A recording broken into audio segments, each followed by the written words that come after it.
Aqui estamos para dar continuidade ao nosso estudo do livro Colônias Espirituais e a Codificação, feito por Paulo Neto. Nono, conclusão. Estamos chegando ao fim já do livro, só tem mais um capítulo depois deste aqui. Lembramo-nos de que Charles Richer, 1850-1935, na obra A Grande Esperança, cita a seguinte frase de Lavoisier: não há pedras que caem do céu, porque no céu não existem pedras. Isso está na edição de 1999, na página 78. Será que muitos de nós, espíritas, não estamos agindo como Lavoisier? De nossa parte, ficamos totalmente convencidos da realidade das colônias espirituais, porquanto não podemos desprezar tudo quanto foi aqui levantado. Na verdade, além do que encontramos nas obras da codificação, bastava para nós a opinião de dois ícones da doutrina, que são Leon Denis e Ernesto Bozano, que representam nesta pesquisa a base filosófica e científica para aceitarmos a realidade delas. Entretanto, como surgem questionamentos, às vezes até justos, ampliamos nossa pesquisa, visando dar ao leitor a oportunidade de conhecer um pouco mais do assunto, que certamente não pode ser levado à conta de fruto imaginativo do autor espiritual André Luiz, visto a existência de construções da dimensão espiritual e estar presente nas obras de vários outros médiuns espalhados pelo mundo afora, inclusive algumas delas anteriores às de André Luiz. Portanto, a nosso ver, cumpre-se muito bem o CUEE, a CUE, que não levarmos em conta de que há, sim, menção de construções no plano espiritual em obras da codificação espírita. Vejamos esta lista. Personagens, localidade, residência, trabalho. Estudiosos, Leon Denis, Tours, França.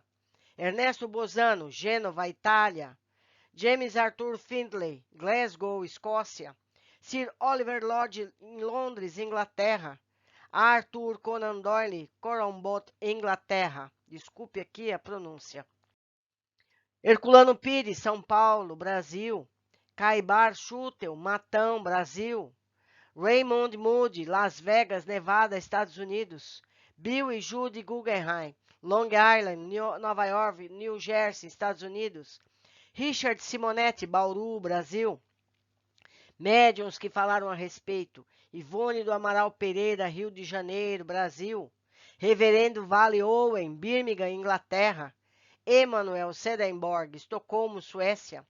Andrew Jackson Davis, Boston, Estados Unidos. Ergolina Cunha, Sacramento, Minas Gerais, Brasil.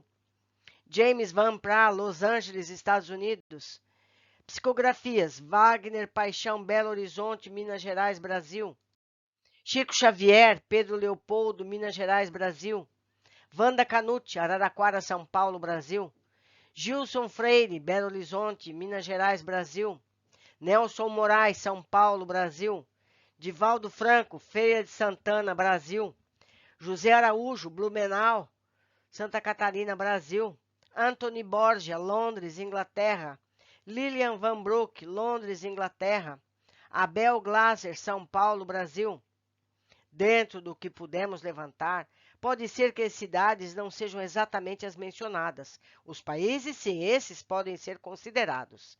A cidade em que foram psicografadas as primeiras obras de André Luiz coordenou o grupo de 8 médiuns que receberam mensagens do espírito Caibar Schutel. Como se vê, temos vários médiuns pesquisadores e estudiosos, médiuns psicógrafos de várias cidades e países, dentre eles alguns médiuns mecânicos. Se tudo isso não atender à conformidade de toda a espiritualidade, ao CUE, que nos sejam apresentados argumentos convincentes, contrário à existência das colônias espirituais. Concordamos plenamente com o professor universitário John Dominic Crossan, nascido em 1934 e ainda vivo, que disse no seu estudo para descobrir o Jesus histórico: um material encontrado em pelo menos 2 fontes independentes do primeiro extrato não pode ter sido inventado por nenhuma delas. Está na edição de 1994, na sua página 32. Não temos a pretensão de convencer os céticos, que mais parecem bibliolatras do que, se a informação não estiver literal no texto bíblico, recusam-no por mais lógica e racional que seja. Lembramos aqui da historinha do peixinho vermelho, constante no livro Libertação, contada por Emmanuel, que não tem como não se transcrever para finalizar este estudo. A lenda egípcia do peixinho vermelho. No centro de formoso jardim havia um grande lago, adornado de ladrilhos azul turquesa. Alimentado por diminuto canal de pedra, escoavam suas águas do outro lado, através de grade muito estreita. Nesse reduto acolhedor vivia toda uma comunidade de peixes, a se refestelarem, nédios e satisfeitos, em complicadas locas, frescas e sombrias. Elegeram um dos concidadãos de Barbatanas para os encargos de rei, e ali viviam plenamente despreocupados, entre a gula e a preguiça. Junto deles, porém, havia um peixinho vermelho, menosprezado de todos. Não conseguia pescar a mais leve larva, nem refugiar-se nos nichos barrentos. Os outros, vorazes e gordalhudos, arrebatavam para si todas as formas larvárias e ocupavam, displicentes, todos os lugares consagrados ao descanso. O peixinho vermelho, que nadasse e sofresse, por isso mesmo era visto, em correria constante, perseguido pela canícula ou atormentado de fome. Não encontrando pouso no vastíssimo domicílio, o pobrezinho não dispunha de tempo para muito lazer e começou a estudar com bastante interesse. Fez o inventário de todos os ladrilhos que enfeitavam as bordas do poço. Arrolou todos os buracos nele existentes e sabia, com precisão, onde se reuniria a maior massa de lama por ocasião dos aguaceiros. Depois de muito tempo, à custa de longas perquirições, encontrou a grade do escoadouro. À frente de imprevista oportunidade de aventura benéfica, refletiu consigo. Não será melhor pesquisar a vida e conhecer outros rumos? Optou pela mudança. Apesar de macérrimo, pela abstenção completa de qualquer conforto, perdeu várias escamas com grande sofrimento, a fim de atravessar a passagem estreitíssima. Pronunciando votos renovadores, avançou otimista pelo rego d'água, encantado com as novas paisagens, ricas de flores e sol que defrontavam a seguir, embriagado de esperança. Em breve alcançou o grande rio, fez inúmeros conhecimentos, encontrou peixes de muitas famílias diferentes que com ele simpatizaram, instruindo-o quanto aos percalços da marcha, escrutinando-lhes o mais fácil roteiro. Embevecido, contemplou as margens, homens e animais, embarcações e pontes, palácios e veículos, cabanas e arvoredo. Habituado com o pouco, vivia com extrema simplicidade, jamais perdendo a leveza e agilidades naturais. Conseguiu desse modo atingir o oceano, ébrio de novidade e sedento de estudo. De início, porém, fascinado pela paixão de observar, aproximou-se de uma baleia, para quem toda a água do lago em que vivera não seria mais que diminuta ração. Impressionado com o espetáculo, abeirou-se dela mais do que devia e foi tragado com os elementos que lhe constituíam a primeira refeição diária.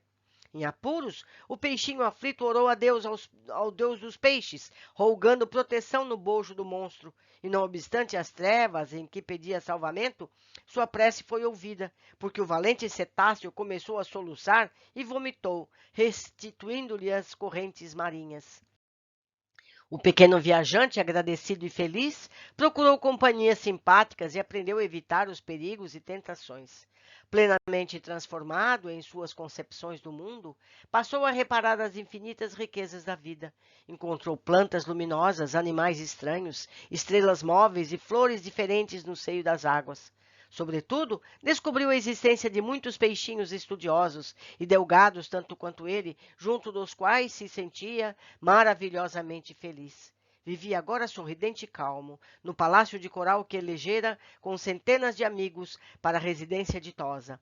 Quando, ao se referir ao seu começo laborioso, veio a saber que somente no mar as criaturas aquáticas dispunham de mais sólida garantia, de vez que, quando o estio se fizesse mais arrasador, as águas de outra altitude continuariam a correr para o oceano. O peixinho pensou, Sentindo imensa compaixão daqueles com quem convivera na infância, deliberou consagrar-se à obra do progresso e à salvação deles. Não seria justo regressar e anunciar-lhes a verdade? Não seria nobre ampará-los, prestando-lhe o tempo valiosas informações? Não hesitou. Fortalecido pela generosidade de irmãos benfeitores com que eles viviam no Palácio de Coral, empreendeu comprida viagem de volta. Tomou o rio, do rio dirigiu-se aos regatos, dos regatos se encaminhou para os canaizinhos que conduziram ao primitivo lar. Esbelto e satisfeito, como sempre, pela vida de estudo e serviço a que se devotava, varou a grade e procurou ansiosamente os velhos companheiros. Estimulado pela proeza de amor que efetuava, supôs que o seu regresso causasse surpresa e entusiasmo gerais. Certo, a coletividade inteira lhe celebraria o feito, mas depressa verificou que ninguém se mexia. Todos os peixes continuavam pesados e ociosos, repimpados nos mesmos ninhos lodacentos, protegidos por flores de lótus, que onde saíam apenas para disputar larvas, moscas ou minhocas desprezíveis. Gritou que voltara a casa, mas não houve quem lhe prestasse atenção, porquanto ninguém ali havia dado pela ausência dele. Ridicularizado, procurou então o rei, de guelras enormes, e comunicou-lhe a reveladora aventura. O soberano, algo entorpecido pela mania de grandeza, reuniu o povo e permitiu que o mensageiro se explicasse. O benfeitor desprezado valou-se do ensejo e esclareceu com ênfase que havia outro mundo líquido, glorioso e sem fim. Aquele poço era uma insignificância que podia desaparecer de momento para outro. Além do escoadouro próximo, desdobravam-se outra vida e outra experiência. Lá fora corriam regatos ornados de flores, rios caudalosos, repletos de seres diferentes, e por fim o mar, onde a vida aparece cada vez mais rica, mais surpreendente. Descreveu ao serviço das tainhas, salmões, trutas, esqualos. Deu notícias de peixe-lua, peixe-coelho, peixe-galo do mar. Contou que vira o céu repleto de astros sublimes e que descobria árvores gigantescas, barcos imensos, cidades praieiras, monstros temíveis, jardins submersos, estrelas do oceano, e ofereceu-se para conduzi-los aos palácios de coral, onde viveriam todos prósperos e tranquilos. Finalmente os informou de que semelhante felicidade, porém, tinha igualmente um preço. Deveriam todos emagrecer, provenientemente, abstendo-se de devorar tanta larva, tanto verme nas locas escuras, aprendendo a trabalhar e estudar tanto quanto necessário a venturosa jornada. Assim que terminou, gargalhadas estridentes ecoaram-lhe a preleção. Ninguém acreditou nele.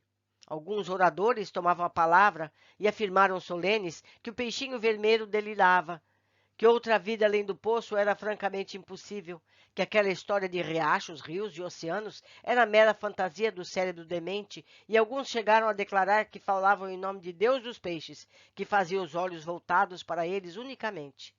O soberano da comunidade, para melhor ironizar o peixinho, dirigiu-se em companhia dele até a grade de escoamento e, tentando de longe a travessia, exclamou borbulhante: Não vês que não me cabe aqui nem uma só de minhas barbatanas? Grande tolo, vai-te daqui, não nos perturbes o bem-estar. Nosso lago é o centro do universo, ninguém possui vida igual à nossa. Expulso a golpes e sarcasmo, o peixinho realizou a viagem de retorno, instalou-se em definitivo no Palácio de Coral, aguardando o tempo.